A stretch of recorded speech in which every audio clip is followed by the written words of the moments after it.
নমস্কার বন্ধুরা, আমি তুহিন আর আমার কিচেনে আপনাদের সবাইকে স্বাগত। আজ আপনাদের জন্য নিয়ে আসলাম ব্রত বা উপোস বা ব্রতের জন্য পারফেক্ট একটা পায়েসের রেসিপি। যে কোনো ব্রত বা উপোসের দিনে আমরা চালের কোনো জিনিস খাই না, তাই আপনাদের আজকে দেখাবো কাউন বা শ্যামা চালের পায়েস। এটাকে চাল বলা হলেও এটি আসলে মিলেট, ব্যার্নিয়ার্ড মিলেট। অবশ্যই এটার পায়েসটা খেয়ে দেখবেন, নর্মাল চালের থেকে বরং বেশি ভালো লাগে। আমাদের বাড়িতে তো খুব ফেভারিট যে কোনো ব্রত বা উপোসের দিনে। চলুন দেখে নেওয়া যাক রেসিপিটি। পায়েস বানানোর জন্য প্রথমেই যেটা প্রয়োজন, প্রথমে একটা বোল নিয়ে নিলাম। এরপর আমি এর মধ্যে 6 টেবিল স্পুন মানে 6 টেবিল স্পুন ব্যার্নিয়ার্ড মিলেট, যেটাকে শ্যামা বা কাউন চাল বলা হয়, সেটা নিয়ে নিলাম।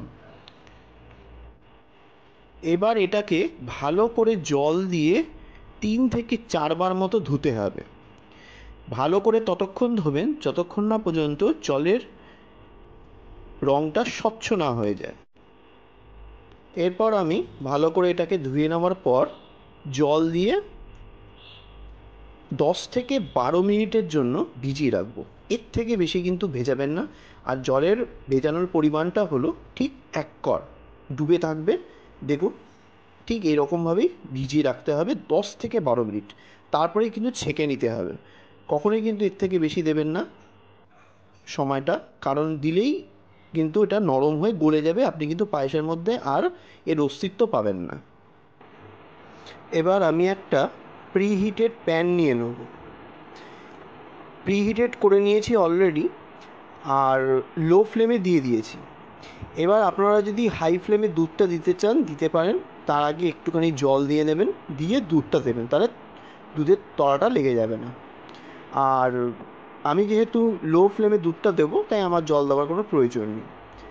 আর আমি এখানে বলে রাখি, অবশ্যই এখানে আপনাকে ফুল ফ্যাট মিল্ক নিতে হবে। ফুল ফ্যাট মিল্ক না নিলে, টোন মিল্ক নিলে এখানে দুধ কিন্তু ঘন হতে প্রচুর টাইম লেগে যাবে। সেখানে আপনাকে কোনো মিল্ক পাউডার অথবা কনডেন্স মিল্ক দিতে হবে। আমি এখানে 750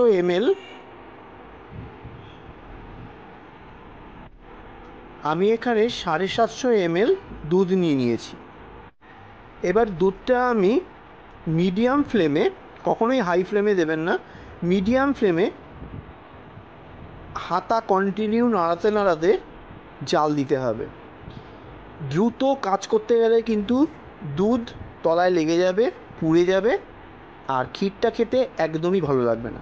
তাই ধৈর্য সহকারে অবশ্যই বানাবেন। ক্ষীর বানাতে গেলে ধৈর্যটা অবশ্যই দরকার। দেখুন, দুধটা মিডিয়াম ফ্লেমে জাল দিতে দিতে সাইডে সব সরগুলো আটকে যাচ্ছে, মানে ক্ষীরটা আটকে যাচ্ছে। হাতার সাহায্যে সেই ক্ষীরগুলোকে আস্তে করে তুলে দুধের সঙ্গে মেশাতে হবে। এভাবেই আস্তে আস্তে দুধটা ঘন হতে থাকবে। একটু ধৈর্য সহকারে কাজটা করবেন, ফলটা কিন্তু ভালো পাবেন।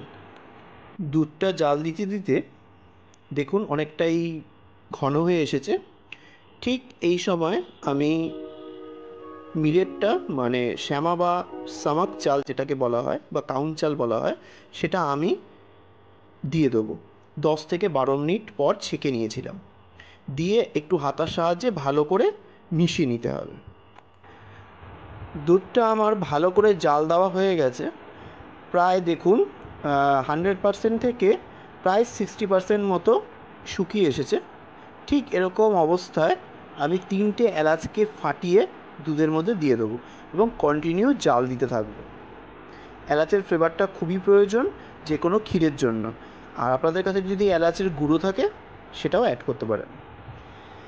দেখুন দুধটা অনেকটা ঘন হয়ে গেছে।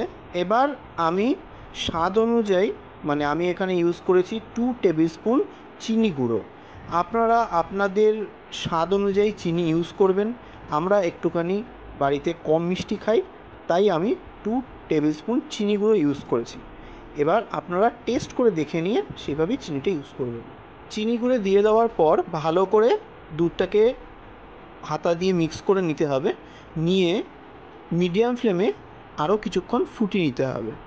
দুধটা ফুটতে ফুটতে আমরা একটা কাজ সেরে রাখি, চলুন দেখে নেওয়া যাক।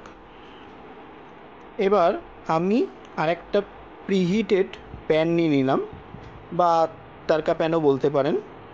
তার মধ্যে আমি 1 টেবিল স্পুন মতো দেশি ঘি দিলাম, দিয়ে অবশ্যই লো ফ্লেমে ঘিটাকে গরম করবেন। হাই ফ্লেমে দিলে কিন্তু ঘিটা পুড়ে যাবে। এরপর এর মধ্যে আপনি আপনার প্রয়োজন মতো বাদাম দিতে পারেন। আমি এখানে 1 টিস্পুন কুচনো পেস্তা, আমন্ড আর কাজু দিয়ে দিলাম, দিয়ে সামান্য একটুখানি রোস্ট করে নেব, নিয়ে এটা সাইডে রেখে দেবো। কারণ দুধটা আমার জাল হচ্ছে, জাল শেষ মুহূর্তে এসে তখন আমি এটাকে অ্যাড করব। বাদাম ভাজা হয়ে যাওয়ার পর এবার দুধের মধ্যে ঘি সহ বাদামটা এর মধ্যে দিয়ে ভালো করে মিক্স করে নিতে হবে, আর কিছুক্ষণ ফুটিয়ে নিতে হবে।